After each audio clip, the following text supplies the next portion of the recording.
Donc vraiment, au-delà des excuses que j'ai présentées à la presse pour mon retard, vous remercier pour votre présence. Et vous me permettrez de remercier toute l'assistance qui a bien voulu venir répondre massivement à cette conférence de presse pour échanger avec les Sénégalais et les Sénégalaises en général, mais particulièrement avec les Dakaroises et les Dakarois. Mais permettez-moi de remercier aussi la coalition Yewwi Askan Wi, fortement représentée aujourd'hui à ce point de presse. Et par ricochet, vous me permettrez de remercier la conférence des leaders de Yewwi Askan Wi pour leur soutien à travers les voix des présidents Khalifa Ababacar Sall et du président Ousmane Sonko. Vous me permettrez aussi de remercier tous les Sénégalais et les Sénégalaises d'ici et de la diaspora qui m'ont manifesté leur soutien face à cette agression et cette injustice contre la démocratie sénégalaise. Je le dis, je le répète, au mois de mars dernier, j'avais dit qu'il ne s'agissait pas du président Ousmane Sonko, il s'agissait de nous tous. Il ne s'agissait pas du président Ousmane Sonko, il s'agissait de la démocratie sénégalaise. Aujourd'hui, je reviens pour dire la même chose. Il ne s'agit pas de Barthélémy Diaz, il s'agit de nous tous. Il ne s'agit pas de Barthélémy Diaz, il s'agit de la démocratie sénégalaise. Et à ce titre, vous me permettrez de faire une petite genèse, parce que nous sommes malheureusement dans un vaste et vulgaire complot politique. C'est de ça qu'il s'agit. Mais ce complot politique ne passera pas. Il ne passera pas parce que les Sénégalais ont décidé que ça ne passera pas.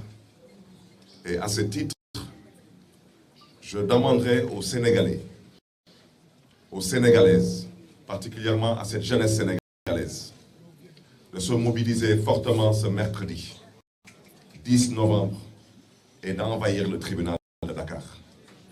Parce qu'il semble que le problème du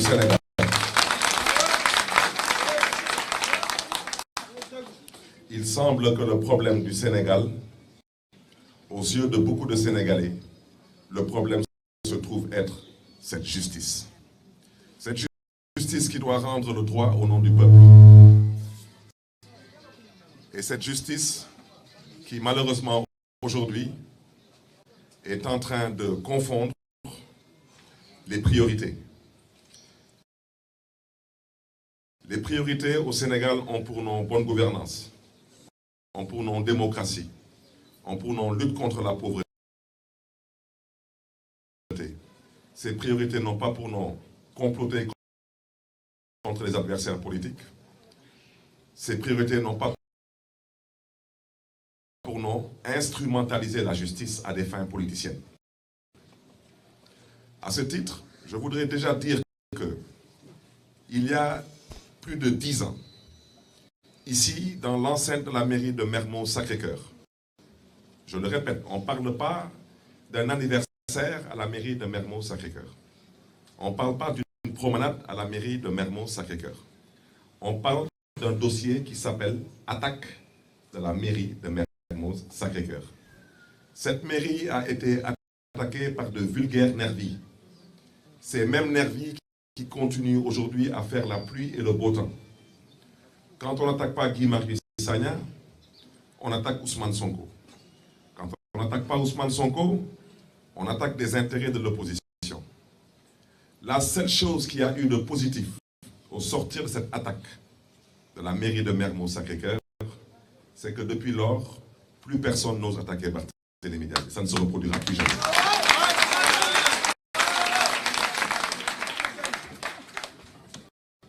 Comme quoi, dans la vie, il y a des moments où on traverse des épreuves. Ces épreuves, on les traverse avec dignité. Et moi, la mienne, je l'ai traversée avec dignité. Je voudrais rappeler le contexte. C'était un contexte lié à une possibilité, pour ne pas dire une volonté, du régime d'alors de faire un troisième mandat. Et ce troisième mandat, on considérait qu'il était antidémocratique. Malheureusement, cette même justice nous a mis dans une situation où on a été obligé d'accepter cette forfaiture, qui au passage a coûté tout de même 17 morts au Sénégal. 17 morts. Mais la seule différence, c'est que le président d'alors avait accepté, lui, de donner à tous les candidats leur chance pour pouvoir briguer la magistrature suprême. Le candidat d'alors avait aussi accepté de donner les cartes d'électeurs.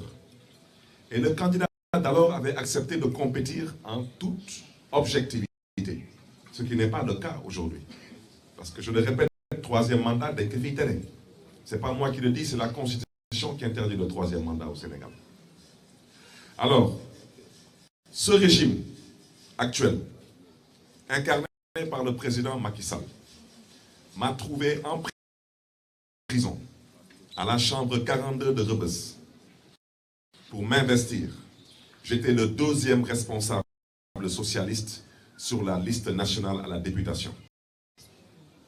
Alors aujourd'hui, malheureusement, beaucoup d'eau a coulé sous les ponts. J'ai fait une magistrature, excusez-moi, j'ai fait une législature plus ou moins, sous le label de Benno Bokk Yakaar. Sur les 5 ans de cette législature, pendant 3 ans, j'ai été en coalition avec le parti du président Macky Sall et le président Macky Sall. Dès le jour où j'ai accepté le principe que le Parti socialiste devait avoir un candidat, en la personne de M. Khalifa Ababacar Sall, ce jour,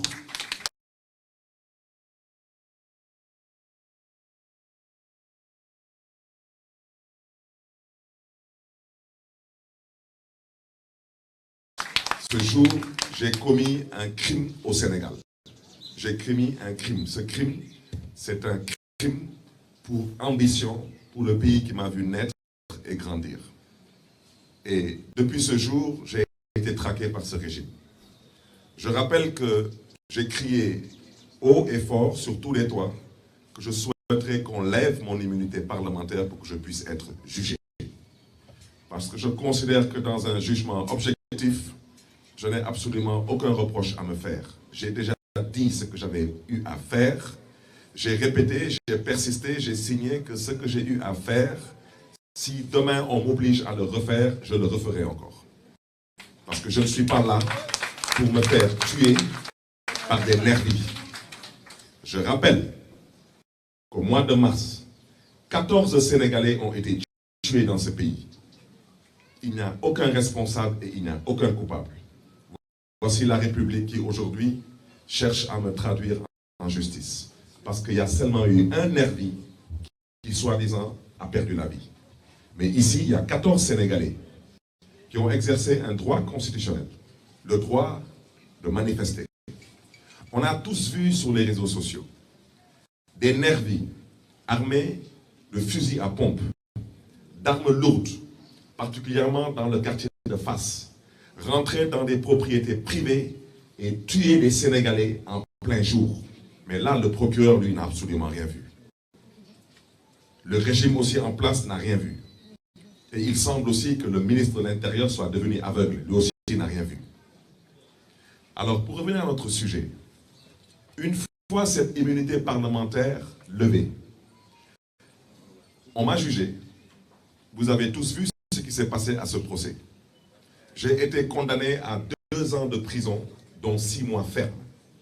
Je le répète, j'ai été condamné à 2 ans de prison, dont 6 mois fermes. 6 mois que j'avais déjà purgé à la prison de